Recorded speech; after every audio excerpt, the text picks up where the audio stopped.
and welcome to another edition of I Know My Beer.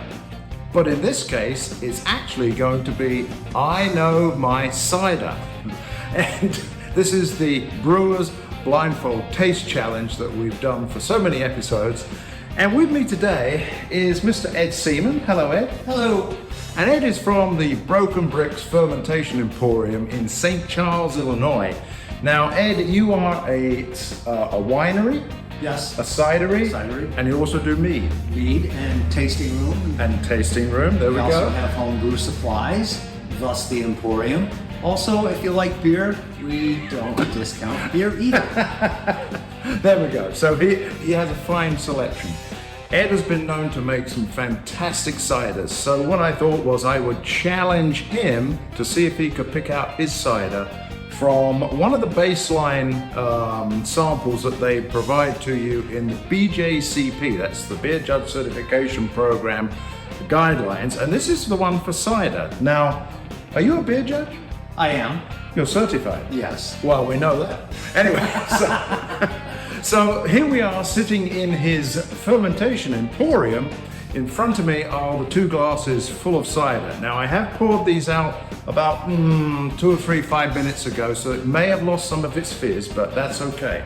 Ed seems to think he knows his cider. I have the blue blindfold. Ed, would you put the blindfold on? And while you're doing that, it matches your shirt. Well, almost. I will tell you how this all works. So I will reveal the beers. Oh, the ciders, I'm sorry. I will give one to you. You can taste it. Okay. Then talk us through your notes as you taste it. When you finish with that one, I'll give you the second one. Same thing. Taste it through the notes. You can't see anything, can you? No. Okay. Maybe it's your nose that's the problem. We'll chop that off later. Yeah, it's too big.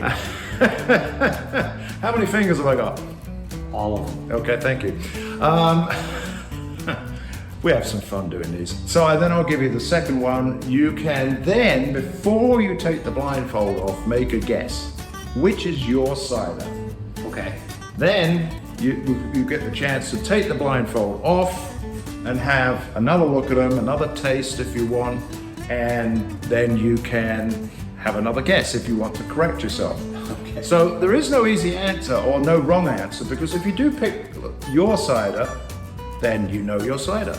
If you pick the baseline one, which is another well-known commercial brand, then you think your cider's as good as that. All right? Yes. Ready? Yes. I'm going to reveal the beers. Oh, I did it again. I'm going to reveal the ciders. There they are in a couple of lovely glasses. And for the folks at home, here's what the challenge is.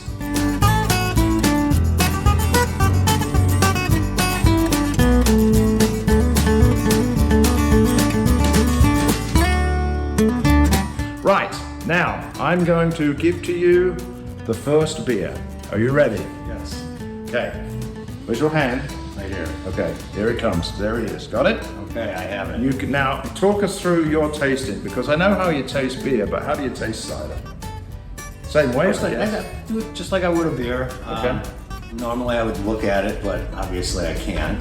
I want to smell it. I want to get the aroma. I want to have my olfactory tell my taste buds what to look for. Okay, so talk us through this. I'm pulling some light characteristics of fermentation. I feel like I'm getting a little bit of walking through an orchard, if you will, and smelling apples all around me. Wow, that sounds great.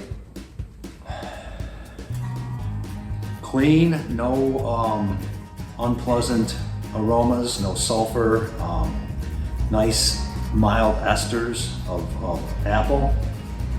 He's sipping it now, folks.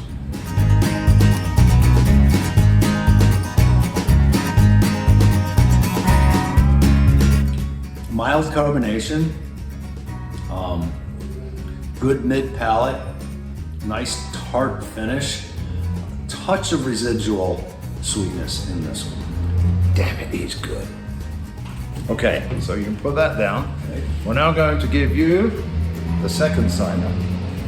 Oh, hang on, I'm going to give it to your hand. There we go. There you go. There we go, well done. So Same thing. Same thing? I yes. look at it, which I can't see. Which you can't see, which is the whole idea of this. We found that people, when they're doing the beer, they find it really difficult Blindfold, but then when they look at it, they You get it right away. You can't see what you're. Exactly. Okay. So I am getting a little more farmhouse funkiness from this one, which I really like. Definitely, the first one was a lot cleaner in the aromatics in the fermentation. This one, there's a little more going on here.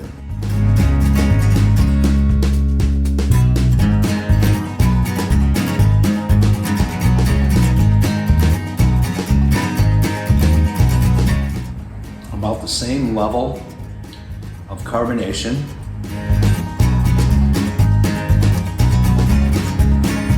Different complexity of flavors, so it seems like there is a good amount of tartness from the apple varieties, say for instance like the Granny Smith, and just a touch of tannin there on the side of the cheek. All right, well now I'm gonna push you because I'll take that one from you. There we go, so you don't spill it. Okay, which one do you think is yours, number 1 or number 2? Can I taste number 1 again? I guess. Okay. Must you? Well, I'm not looking. That's a whole, you can taste it again if you don't have the blind. I'm leaning towards number 2.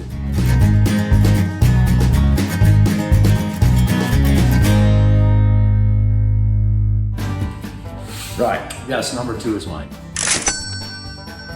Okay, so take them off. Take a look at them. Here we go. Which one do you think is yours? You can taste them again if you want, but you already had a taste from this one, so you're cheating. I'm still thinking. Thinking number 2? Yes. Is yours? Yes. Ed knows his cider. Well done, sir. Congratulations. That's really good. So let me tell everybody, of course you've seen it already on the video, but this one is called Uncle John's Hard Apple Cider. Very good. And it is one that's baseline in the BJCP guidelines.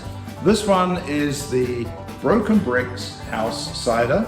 And, you know, I guess you did good. You knew what your cider was like. Now, what was the tip-off?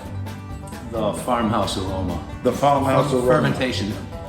Acid and sweetness level, pretty much the same. They're both nice, dry, slightly off dry ciders. But it's more the fermentation characteristic that brought it through. There we go. He brewed it, he knows it. Everybody, Ed knows his cider. We'll be back with some brewers' comments in just a seconds. Just a second, so stick around.